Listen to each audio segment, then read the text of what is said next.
in the figure the measures of angle AOB, angle BOC, angle COD and angle DOE respectively are. మనకి ఇక్కడ in the figure అంటే ఈ బొమ్మలో ఇది 2024లో ఇచ్చిన నవోదయ బిట్ యాంగిల్స్ మీద ఇందులో యాంగిల్ ఏఓబి అన్నిటికీ సెంటర్ లో ఓనే ఉంది. అంటే ఇక్కడ సెంటర్ లో ఓ ఉంది కాబట్టి అన్నిటికీ సెంటర్ లో ఓ ఉంది. ఈ యాంగిల్ ఏఓబి అంటే ఏంటి? ఇది ఏఓబి ఈ యాంగిల్ ఎంత అని అడుగుతున్నాడు. అండ్ బిఓసి ఈ యాంగిల్ ఎంత అని అడుగుతున్నాడు. ఈ యాంగిల్ ఎక్స్ అయితే ఈ యాంగిల్ 2x అంట. అంటే ఇది 5 అయితే 5 × 2 10 అవుద్ది అలా అనమాట. ఇది ఎక్స్ అయితే ఇది 2x అంటే ఇది ఎంత అయితే దానికి ఇది డబల్ అనమాట. నెక్స్ట్ యాంగిల్ సిఓడి కూడా అడుగుతున్నారు. సిఓడి ఈ యాంగిల్ కూడా అడుగుతున్నాడు. ఇది ఎంత? 4x అంట. అంటే ఇది 5 అయితే ఇది ఎంత అవుద్ది? ఇది 5 అయింది అనుకో, ఇది ఎంత అవుద్ది?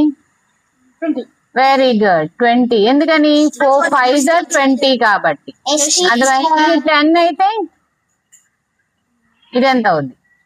40. వెరీ గుడ్, అంతే 40. నెక్స్ట్ ఏమన్నాడు? యాంగిల్ డిఓఈ ఎంత అడుగుతున్నాడు. ఓకే, కానీ మనకి ఇక్కడ ఆ ఎక్స్ ఎంత అనేది ముందు మనం కనుక్కోవాలి. ఇక్కడ ఎంత ఇచ్చాడు? ఈ యాంగిల్ ఇచ్చేసాడు. ఇది 100 degrees అంట. అసలు ముందు ఈ సెంటర్ లో ఈ చుట్టూ తిరిగితే ఎంత అవుద్ది చెప్పండి? ఇక్కడ నుంచి ఇలా తిరుక్కుంటే ఇక్కడికి రావడానికి ఎన్ని డిగ్రీస్ పడుతుంది? Very good. అంటే ఇక్కడ నుంచి మళ్ళీ ఇక్కడ నుంచి మొదలై ఇలా తిరిగి రావడానికి మనకి ఎంత? 360 degrees. అందులో మనకి ఒక యాంగిల్ ఇచ్చాడు. ఇది ఎంత అన్నాడు? ఎంత ఇచ్చాడు? 100. అంటే ఈ మిగతాది 100 తీసేస్తే ఎంత? Very good, 260 degrees. అంటే ఈ మిగతా యాంగిల్ అంతా 260 degrees. ఓకే, ఈ 260 degrees ని మనం ఏం చేస్తాం? పార్ట్స్ గా చేసుకొని చెప్పుకుంటాం. ఇప్పుడు ఇది ఒక ఎక్స్, 260 degrees లో ఇది ఎక్స్, ఇదేమో 2x, ఇదేమో 4x, ఇదెంత? 6x. మొత్తం కలిపితే ఎన్ని ఎక్స్లు? ఇది 1x అన్నట్టు. ఎన్ని ఎక్స్లు ఉన్నాయి మొత్తం? 6 + 4 10, 10 + 2 12, 13 ఎక్స్లు ఉన్నాయంట. అంటే 13 పార్ట్స్ చేయాలని అర్థం. అంటే 260ని 13 తో డివైడ్ చేద్దాం. ఎంత వస్తుందానా? 13 ఎన్నిసార్లు? 260. 13 ఫస్ట్ 13 2s are 26. మళ్ళీ 0 వస్తుంది కదా, 2 times అయినా 13 2s are 26. మరి 260 అయితే 13 20 degrees. ఈ 0 బదులు ఆ 0 ఇక్కడ పెట్టుకుంటాం. 13 zeros are కాబట్టి 20 degrees. 2 అని రాస్తే 26 అయింది. 260 degrees కావాలి కాబట్టి 20 degrees. అంటే ఒక్కొక్కటి 20 degrees. ఇది 20 degrees అన్నమాట. ఎక్స్ వాల్యూ ఎంత? మన ఏఓబి అడిగాడు కదా, అదంత 20 degrees. ఫస్ట్ ఆన్సర్ లోనే ఉంది. ఫస్ట్ ది 20 degrees అయితే ఇంకొకటి 40 degrees, ఇంకొకటి అంతే కదా. 20 అంటే 24s are 80, 4 2s are 80 కదా, 24s are 80. అలాగే ఇది 26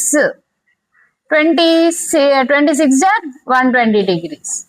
ఓకే, మనం ఇలాగైనా యాడ్ చేసుకొని చూసుకోండి. ఇది ఒకసారి ఇలా యాడ్ చేసుకున్నాను మీకు, ఇది ఒక మెథడ్. మనం అలా చేసి ఫస్ట్ 20 degrees అని ఫిక్స్ అవడం. ఓకే, అదే కరెక్ట్ మెథడ్. యాక్చువల్ గా ఇంకో విధంగా కూడా చేయొచ్చు. ఇందులో 360 లో నుంచి మనం 100 తీసేసాం కదా, 360 లో నుంచి 100 తీస్తే ఎంత వచ్చింది? 260 వచ్చింది. అంటే ఇక్కడ ఈ యాంగిల్స్ కలుపుకున్నా మనం 260 రావాలి. చూడండి, 80 + 20 ఎంత? 100. 100 + 40 140. 140 + 120 ఎంత? 260. ఇక్కడ వచ్చేసింది 260. ఇది కూడా చెక్ చేద్దాం ఒకసారి. 30 + 30 60 + 70 ఇది కూడా వచ్చింది. సో కానీ ఇక్కడ చూడండి అలా లేదు, యాంగిల్స్ అలా లేవు. చూడండి, ఇది ఎక్స్ అయితే ఇది XX అవ్వాలా, 2x అంటే డబుల్ అవ్వాలా. అలా లేదు చూడండి, ఇక్కడ 20 అయితే ఇక్కడ 30 ఇచ్చాడు. సో మనం ఈ ఆప్షన్స్ చూసైనా చెప్పేయచ్చు. ఓకేనా? ఇది 10 అయితే ఇది 20 అవుతుంది, ఇది 20 అయితే ఇది ఎంత అవుద్ది 40. కానీ ఇక్కడ అలా లేదు చూడండి, మన ఆప్షన్స్ చూసి కూడా ఫాస్ట్ గా పెట్టచ్చు లోకి కదా, మనం ఆన్సర్స్ చూసైనా పెట్టేయచ్చు. సో ఇలా డబల్ అవుతున్నట్టు ఉన్నది ఏది అంటే ఇదిగో ఏ ఒక్కటే రైట్ ఆన్సర్. ఇది 20 అవ్వాలా, ఇది 40 అవ్వాలా, 80 అవ్వాలా, 120 అవ్వాలి. సో అర్థమైంది, ఆన్సర్ ఈస్ ఏ.